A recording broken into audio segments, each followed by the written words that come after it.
Buenas noches, hermanos, que Dios les bendiga. Vamos a orar y así entonces entregamos este tiempo en las manos de nuestro Señor. Oremos. Padre, te damos gracias en esta noche por otra bendición, otra oportunidad que tú nos concedes, Señor, de estar en tu casa. Gracias por tus misericordias, las cuales, Señor, se renuevan cada mañana y son suficientes y son acordes, Señor, a nuestras necesidades. Gracias, Señor, por ese tiempo que podemos nuevamente abrir tu palabra y estudiarla, Señor, y ser edificada por ella. Ciertamente, Señor, pedimos que tú hables a nuestros corazones por medio de ella. Que tu Santo Espíritu, Señor, nos confronte, nos redarguya, pero también nos anime, Señor, y nos dé fuerza para poder aplicar y vivir, Señor, esos principios en nuestra vida. Gracias te doy, Señor, por mis hermanos, por tu iglesia que se reúne en este momento. Derrama, Señor, tu Santo Espíritu sobre ellos también para que puedan entender tu palabra y para que seas tú, Señor, que hables a sus corazones. Te pedimos esto, Señor, con acciones de gracias en el nombre de tu Hijo Jesús. Amén. Amén. Pueden sentarse, hermanos, y de un pronto quisiera invitarles que me acompañen a Mateo capítulo 6. El Evangelio de Mateo, capítulo 6.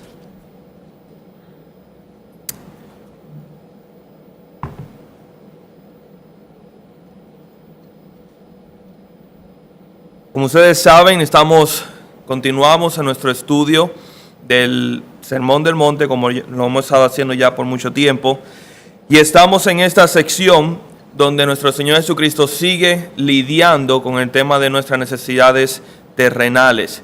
Hasta este momento el Señor Jesucristo había hablado acerca de los lujos que nosotros tenemos en esta tierra, pero cuando llega al versículo 24 del capítulo 6, nosotros vemos un momento sumamente crucial en ese pasaje donde el Señor dirige cuál es el punto central, por lo menos de esta porción que ha estado discutiendo. Habíamos dicho que si pudiéramos ver este capítulo de los versículos 19 al 34 como una montaña, el versículo 24 sin lugar a dudas sería la cúspide o la cima de esa montaña.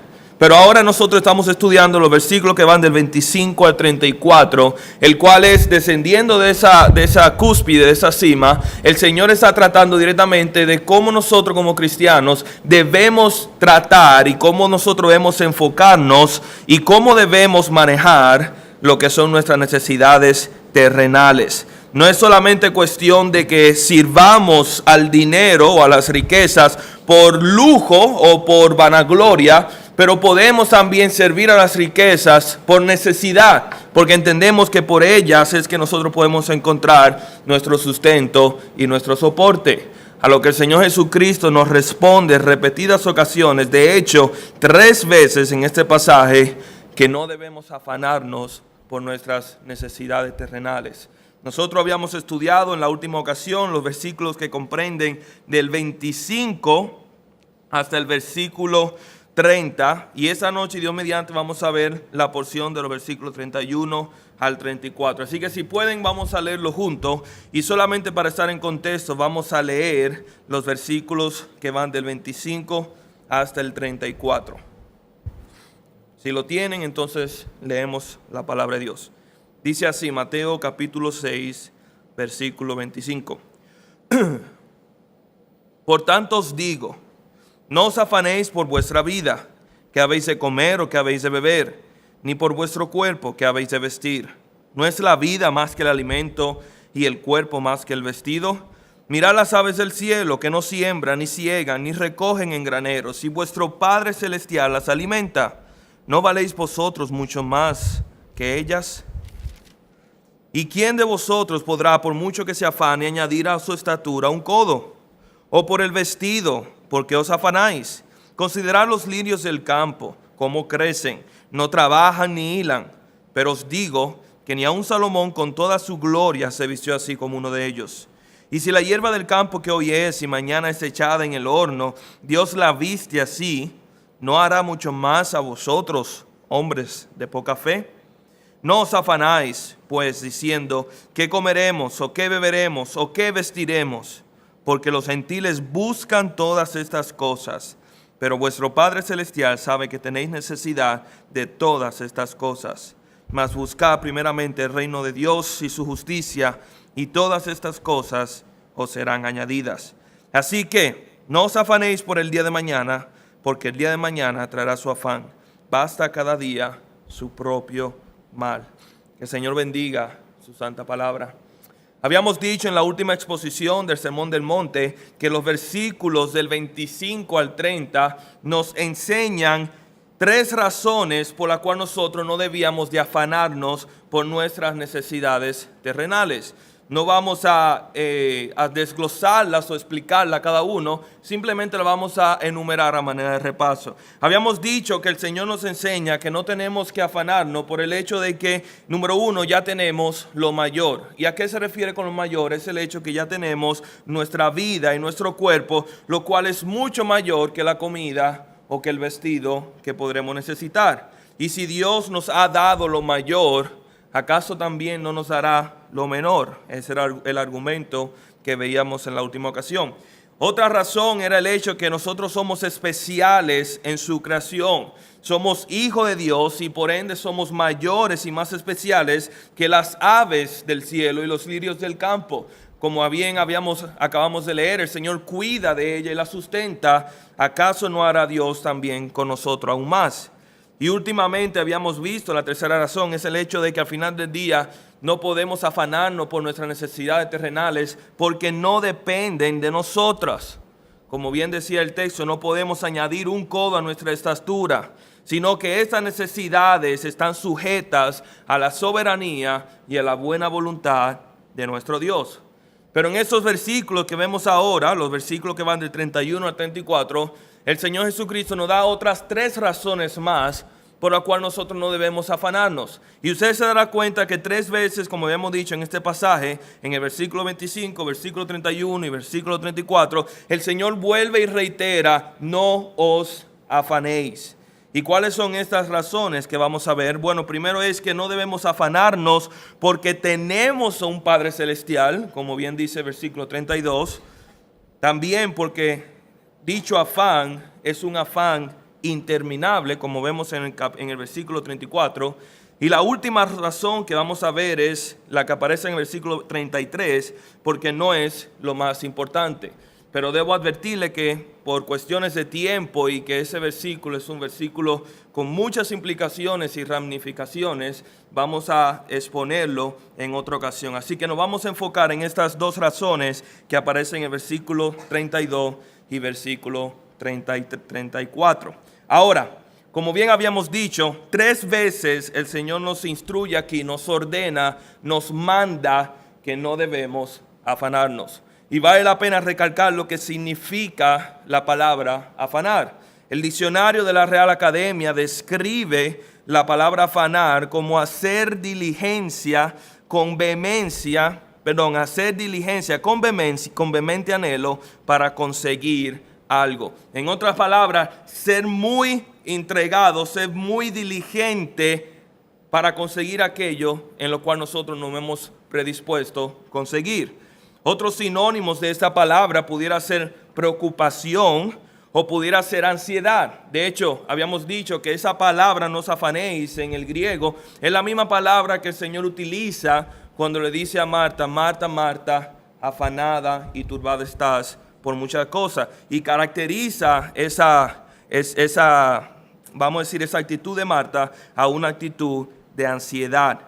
Pero también vemos que el afán pudiera también significar tener un cuidado que perturba o ser sobrellevado o consumido por algo. Es un deseo, es una necesidad, es un afán que nos arropa y que en muchas ocasiones nubla nuestros sentidos, nubla nuestro entendimiento y fija nuestra atención en procurar o en conseguir aquella cosa en la cual nosotros nos hemos afanado.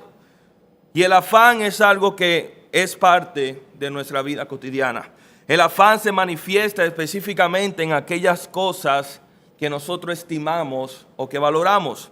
Una persona puede afamarse por tener una buena presentación en todo momento, una buena imagen, porque eso es algo que valora y eso es algo que para esa persona es importante. U otra persona se puede afamar por siempre tener las últimas tendencias tecnológicas, porque ese es su enfoque y su punto de interés. Hay personas que se afanan por conseguir el éxito laboral o el éxito en sus estudios académicos. Pero pudiéramos decir sin ninguna duda que una de las razones por la cual nosotros más nos afanamos, y es la razón que trata estos versículos, es el hecho por nuestras necesidades terrenales. Y el versículo 31 lo dice claramente cuando vuelve y repite: no os afanéis pues diciendo qué comeremos o qué beberemos o qué vestiremos. El Señor Jesucristo está diciendo que no debemos afanarnos por las cosas más básicas y más necesarias de nuestra vida. Aquellas que ante cualquier juicio natural o ante cualquier mente, vamos a decir, no regenerada, pudiera decir, pero esto es lo más lógico y lo más importante por la cual podemos o debemos afanarnos, que es el hecho de nuestro sustento y de nuestro refugio. Pero el Señor Jesucristo dice que aún eso, lo cual es lo más básico y fundamental de nuestra vida, aún eso no merece nuestro afán. Y da la razón en el versículo que sigue, en el versículo 32. Dice: porque los gentiles buscan todas estas cosas, pero vuestro Padre Celestial sabe que tenéis necesidad de todas estas cosas. El Señor Jesucristo nos está diciendo que no debemos procurar, no debemos afanarnos por esas necesidades terrenales, por el simple hecho de que eso es lo que hacen los gentiles. Y ustedes recordarán que el Sermón del Monte hace hincapié sobre eso una y otra vez, el hecho de que nosotros, aquellos que hemos puesto nuestra fe y confianza en Cristo Jesús, aquellos que pertenecemos al reino de los cielos y que hemos sido redimidos por su palabra y por su sangre, no debemos imitar y no debemos seguir la corriente de este mundo. De hecho, debemos en esencia ser diferentes a los gentiles o ser diferentes al mundo. Pero pudiéramos en cierta forma tener condescendencia de los gentiles. Pudiéramos hasta cierto grado ser condescendientes con aquella persona que, siendo incrédulos o gentiles, como bien dice el pasaje, se afanan de estas cosas. ¿Por qué? Porque su afán en sí no es algo insólito. La diferencia que el Señor Jesucristo nos está dando en este versículo, en el versículo 32, es el hecho de que la diferencia entre los gentiles y entre nosotros que somos discípulos de Cristo y miembros del reino de los cielos, es el hecho de que nosotros tenemos un Padre Celestial que conoce nuestras necesidades, a diferencia de los gentiles. O sea que bien hacen ellos en preocuparse y afanarse por tales cosas, porque carecen de un Padre que pueda suplir o en simple hecho que pueda acudir con tanta placer a atender sus necesidades. Hay dos razones por la cual no es tan insólito y pudiéramos afirmar que puede tener cierta lógica el hecho de que los gentiles se afanen por sus necesidades terrenales. La primera, como bien lo habíamos dicho, ellos no tienen un Padre Celestial a quien acudir. Y ya dijimos que esta es la diferencia que hay en este versículo, el hecho de que nosotros, como hijos del reino, tenemos aquel Padre Celestial, el cual conoce nuestras necesidades y podemos acudir. Pero este no es el caso de los gentiles. Esto no es el caso de aquellos que no conocen a Cristo Jesús como Señor y Salvador y que permanecen enemigos alienígenas de nuestro Señor Jesucristo. La carga de sus necesidades descansa entera y completamente en sus hombros, o por lo menos así lo perciben ellos. Y en sus propios ojos ellos son los únicos responsables de su propio destino. En ellos descansa el resultado de qué va a ser su vida en base a su esfuerzo y en base a sus afanes. Podemos también asegurar el hecho de que estos gentiles e incrédulos ciertamente también tienen dioses. Tienen dioses a los cuales ellos pueden acudir como nosotros acudimos al Dios de las Escrituras. Pero en su corazón, en lo más profundo de su ser, ellos saben que estos dioses a los cuales ellos pueden acudir, puede hacer el dinero, puede hacer la fama, puede hacer relaciones, puede hacer cualquier cosa, en el fondo de su corazón saben que estos dioses no pueden hacer nada por ello. Y esto queda evidenciado en el simple hecho de que ellos se afanan, porque al afanarse están demostrando de que aquellos dioses a que ellos acuden no tienen en sí la capacidad de proveer por aquello que ellos le piden. Salmos capítulo 135 nos los dice esto claramente en el versículo 15 y 18 cuando dice, y cito, los ídolos de las naciones son plata y oro, obra de manos de hombre. Tienen boca y no hablan, tienen ojos y no ven, tienen orejas y no oyen, tampoco hay aliento en sus bocas. Semejante a ellos son los que las hacen y todos los que en ellos confían. Y ese es el caso de aquellos que se denominan gentiles en las Escrituras, que no conocen de Cristo Jesús. Pero el problema no termina ahí, porque aunque ellos acuden a dioses y ídolos falsos, la realidad es que ellos no son huérfanos espiritualmente, porque las Escrituras nos dice claramente que ellos sí tienen un padre espiritual, y este padre es Satanás, el enemigo. Como bien lo dice Juan capítulo 8 versículo 44, cuando el Señor Jesucristo habla de los fariseos y le dice, vosotros sois de vuestro padre el diablo y los deseos de vuestro padre queréis hacer. Ellos sí tienen un padre espiritual, ellos sí tienen un padre que los, si se pudiera decir, los gobierna. Pero este padre es completamente diferente al de las Escrituras. ¿Cuál es el deseo de este padre? ¿Cuál es el anhelo, la voluntad de este padre con sus hijos? Como bien lo dice Juan capítulo 10, versículo 10, hurtar, matar y destruir. Si bien pudiéramos decir que Dios es el padre por excelencia, pudiéramos decir que Satanás es el padre por mediocridad. Es completamente opuesto a él y sus deseos no son de aliviar la carga de sus hijos, no son de proveer para sus necesidades, todo lo contrario, de ponerle más carga, de ponerle más preocupaciones, de ser sus trabajos más infructuosos, y en esto es el goza. ¿Qué padre, ciertamente, tienen ellos? Esta carga es una carga que el hombre no debe llevar por sí solo, no debería, no es el plan de Dios. Y por eso la palabra de nuestro Señor Jesucristo, tan atinadas como lo dice en Mateo 11, 28, cuando dice, venid a mí los que estáis trabajados y cargados, y yo os haré descansar. Claro, todo aquello que viene de Él, o que viene a Cristo, es aquellos hijos que dejan a un padre satánico, como el enemigo, como el diablo, el cual ha procurado exactamente esto, trabajarlos y cargarlos durante toda su existencia. Pero el mundo no sabe esto.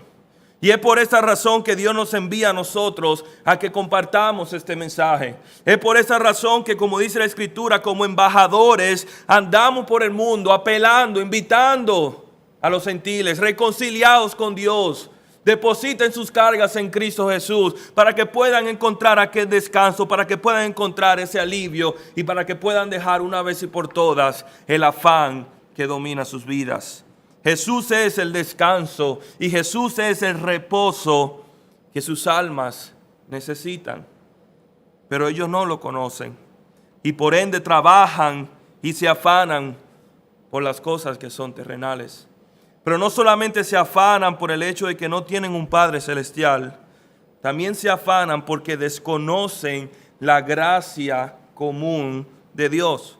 Ustedes recordarán en Mateo capítulo 5, 45, cuando estudiamos esa porción, que habíamos mencionado que el carácter de Dios es de tener misericordia y gracia, incluso con aquellos que son sus enemigos y que considera malo.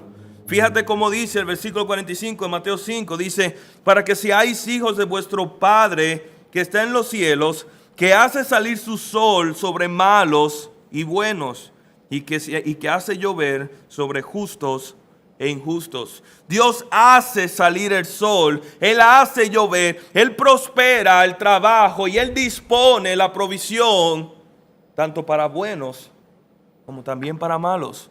Y su misericordia y su gracia es evidenciada en el hecho de que es paciente, incluso con el enemigo, esperando que aquel venga a arrepentimiento. Pero en el proceso que el paciente, Él sigue sustentando su vida y sigue proveyendo de aquello que necesitan para poder despertar y sobrevivir cada día. Pero ellos no lo desconocen. Nuevamente Lucas 6:35 afirma sobre esto cuando dice lo siguiente: amad pues a vuestros enemigos y hacer el bien y prestad, no esperando de ellos nada, y será vuestro galardón grande, y seréis hijos del Altísimo, porque Él es benigno para con los ingratos y malos. Él es bueno, Él es benigno con los ingratos y malos. Dios es bueno y generoso con todos los hombres, incluso aquellos que son rebeldes hacia Él. Y es esa gracia, y es gracia a Dios que ellos subsisten. Y fíjense en esto, mediten. Es gracias a Dios el hecho de que un ateo puede encontrar comida en su plato. Es gracias a la soberanía y a la buena voluntad de Dios que un idólatra empedernido puede abrir sus ojos cada mañana. Y es gracias a la misericordia de Dios que los gentiles, aquellos que se afanan, que no conocen a Cristo Jesús como Señor y Salvador, como éramos nosotros en un tiempo, comen y beben y se visten. Los gentiles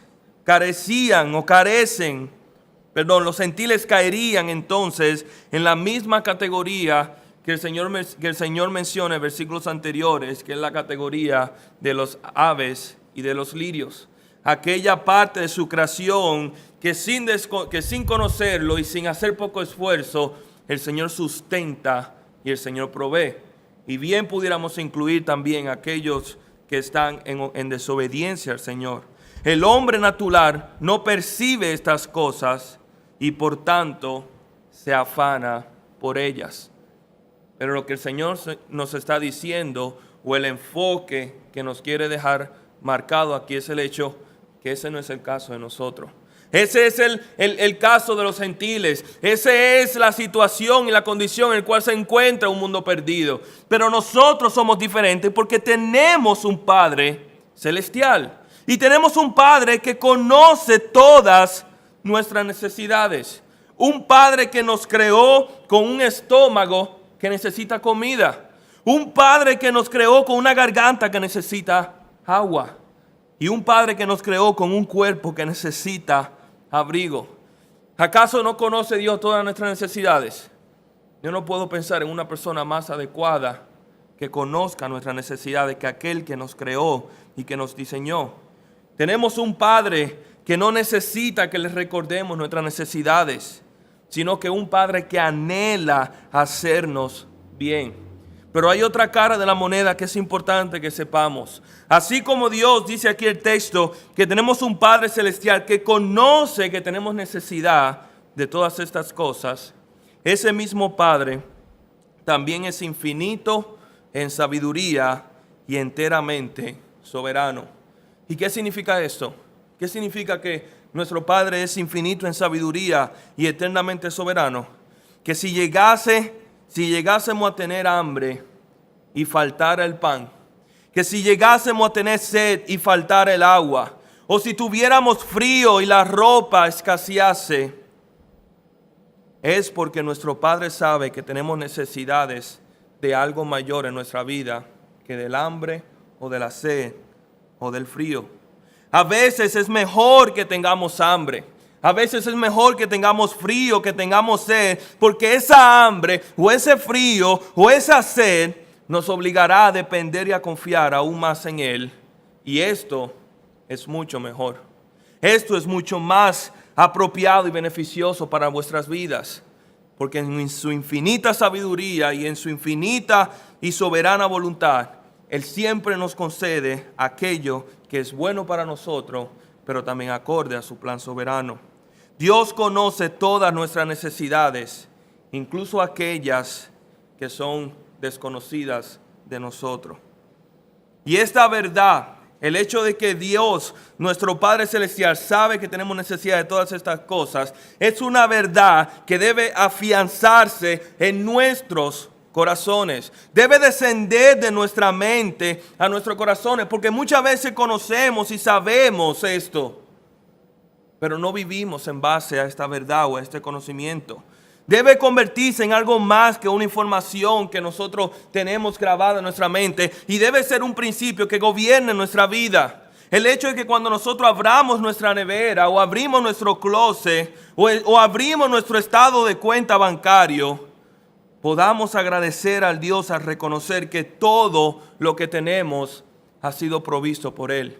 Pero no solamente agradecer por lo que tenemos, porque si aún nosotros escaseamos de eso, también debemos reconocer y alabarlo, porque sabremos que Él proveerá todo lo que nos hace falta y necesitamos. Este era el pensamiento del apóstol Pablo, y esa era la realidad de su vida. Fíjense cómo dice en Filipenses capítulo 4, versículo 10, un pasaje que hemos escuchado en muchas ocasiones, no tienen que ir allá si no lo desean, pero fíjense cómo Pablo razona y mira y pone su propia vida en perspectiva.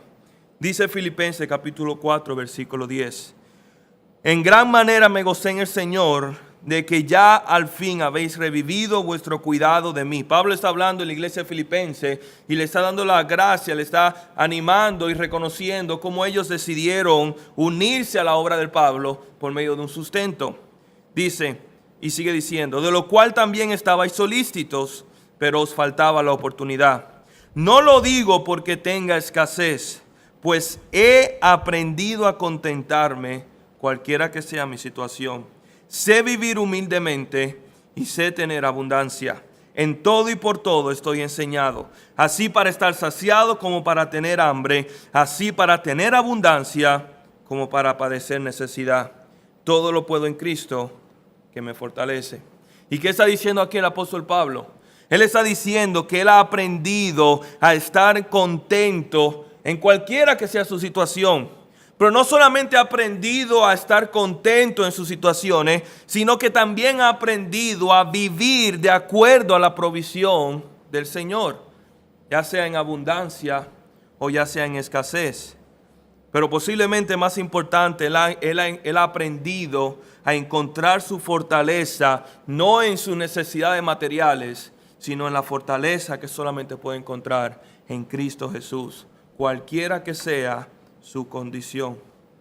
Dicho afán ciertamente es característico de los gentiles, pero nosotros que hemos confiado en Cristo Jesús y nosotros que somos hijos de nuestro Padre Celestial, aquel que conoce nuestras necesidades y que las dispensa de acuerdo a su buena y soberana sabiduría y voluntad, nosotros no tenemos razón para afanarnos y preocuparnos por tales necesidades.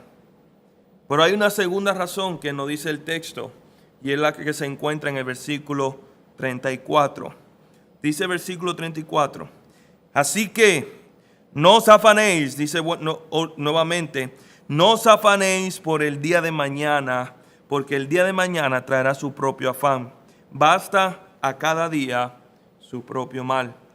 La segunda razón por la cual no debemos afanarnos, según lo que nos enseña nuestro Señor Jesucristo, es el hecho de que dicho afán es un afán interminable. Dicho afán es un afán que se renueva cada mañana y que constantemente va a estar presente en nuestra vida. Jesús nos está enseñando aquí una simple y profunda verdad, y es el hecho de que el afán de hoy también es el afán de mañana.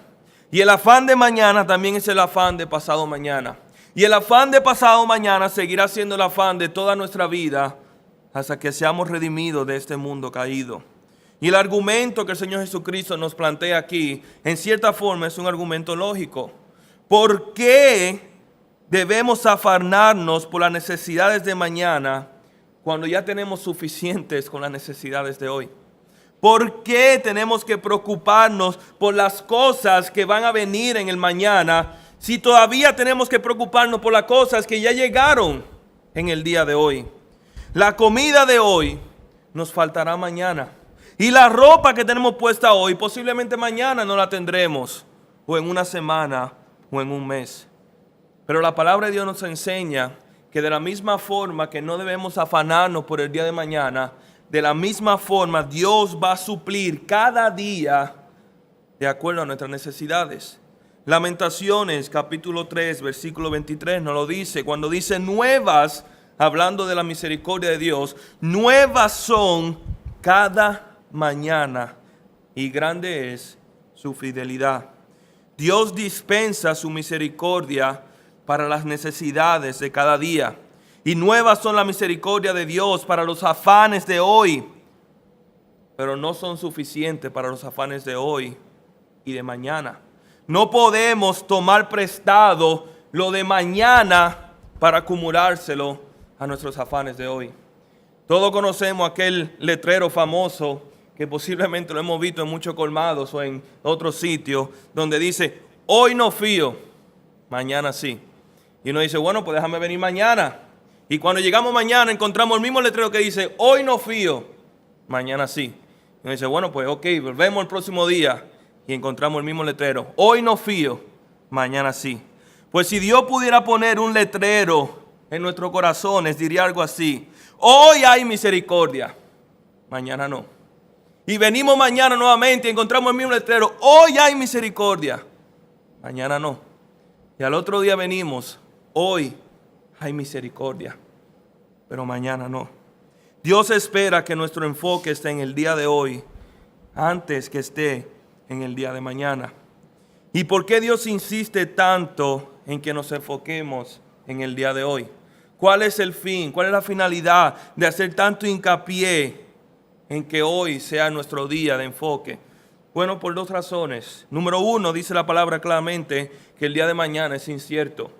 El apóstol Santiago dice en su epístola en el capítulo 4, versículo 13 al 15, dice lo siguiente, vamos ahora a lo que decís, hoy y mañana iremos a tal ciudad y estaremos allá un año y traficaremos y nos ganaremos, cuando no sabéis lo que será mañana.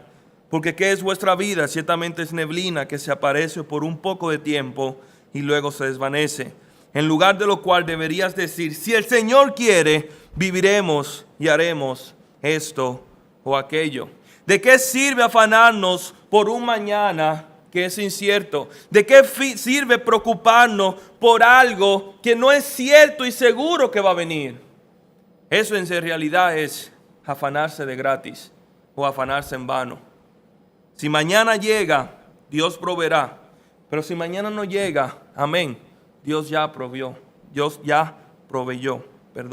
Pero hay otra razón y posiblemente esta es más cautivadora. Y es el hecho de que Dios espera que nuestra confianza esté en Él y no en su provisión. Y me explico a lo que yo quiero decir. Si Dios nos diera hoy todo lo que nosotros necesitamos para la semana, ¿no estaría nuestra confianza depositado en aquello que Él ha provisto en vez de Él quien nos está proveyendo? Hoy confiamos en Dios porque hoy nos da esa provisión, pero mañana confiamos en lo que Dios nos dio ayer.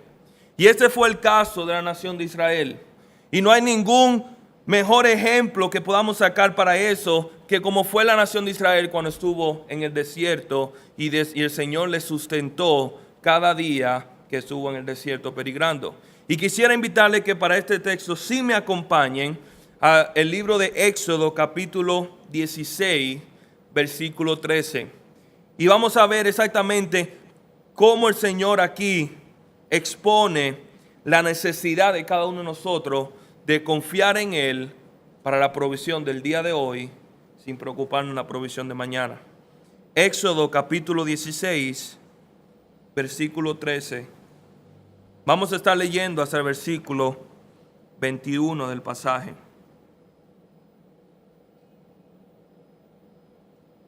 Éxodo 16, versículo 13, dice así la palabra de Dios. Y venida la tarde subieron codornices que cubrieron el campamento. Esa es la primera vez que el Señor había de enviar maná al pueblo de Israel. Y dice, y por la mañana descendió rocío en derredor del campamento. Y cuando el rocío cesó de descender, he aquí sobre la faz del desierto una cosa menuda, redonda, menuda como una escarcha sobre la tierra. Y viendo los hijos de Israel, se dijeron unos a otros, ¿qué es esto? Porque no sabían qué era. Entonces Moisés les dijo, es el pan que Jehová os da para comer. Esto es lo que Jehová ha mandado. Recoger de él cada uno según lo que pudiere comer. Un gomer por cabeza conforme al número de vuestras personas. Tomaréis cada uno para lo que están en su tienda. Y los hijos de Israel lo hicieron así, y recogieron uno más y otros menos. Y lo medían por gomer, y no sobró al que había recogido mucho, ni faltó al que había recogido poco. Cada uno recogió conforme a lo que había de comer. Y les dijo Moisés, ninguno deje nada de ello para mañana. Mas ellos no obedecieron a Moisés, sino que algunos dejaron de ello para el otro día. Y crió gusanos y hedió. Y se enojó contra ellos Moisés. Y los recogían cada mañana y cada uno según lo que había de comer. Y luego que el sol calentaba, se derretía. ¿Qué nos enseña este pasaje? No es nada más y nada menos que una mirada a nuestro propio corazón, a la condición de cada uno de nosotros, de que el ser humano tiene una tendencia de adorar, de idolatrar y de depositar su confianza en la provisión que viene de parte de Dios, en vez de Dios. En el deseo del pueblo de Israel de querer acumular y querer almacenar este maná, el Señor le dijo, no pueden almacenar el alimento de mañana, el día de hoy, porque yo quiero que ustedes confíen en hoy en mí, y mañana confíen en mí, y el día que viene confíen en mí. Y no confíen en el almacén de maná que ustedes quieren construir en sus cabañas o en sus tiendas, porque ese no es el propósito. La voluntad de Dios es para que cada mañana ellos comieran de la comida que Dios le había provisto y no que comieran la comida que ellos habían guardado. Porque el hincapié y la lección y el punto es el siguiente, de que Dios iba a proveer para sus necesidades cada día. Y cada día el pueblo de Israel debía de confiar en el Señor, como también nosotros debemos confiar en Él.